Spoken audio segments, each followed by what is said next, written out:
Roll number 1 yes sir. Roll number 2 yes sir. Roll number 3 yes sir.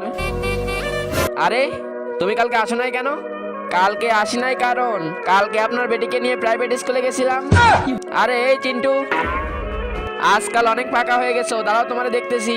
কালকে যে homework দিয়েছিলাম এখন সবাই দেখাও। তার আগে আল্লাহকে ভালোবেসে থাকলে ভিডিওটিতে লাইক করে চ্যানেলটি সাবস্ক্রাইব করে দাও। আর যদি না করো তাহলে আমি ভাববো তুমি আল্লাহকে ভালোই বাসো না।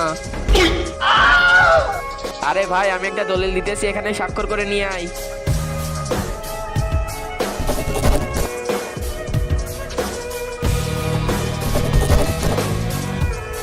এই নে ভাই হয়ে গেছে। আবে মাস্টার জি, আমি তোমার স্কুলে আর পড়বো না, তোমার স্কুল থেকে আমার নাম কেটে দাও। কি জন্য রে? কারণ আমি অনেক বড় লোক হয়ে গেছি। এই দেখেন আপনার পুরো জমি দলিলে আপনি সাইন করে দিছেন। এখন আমি প্রাইভেট স্কুলে যাব আপনার বেটিকে নিয়ে। আরে আমার সম্পত্তি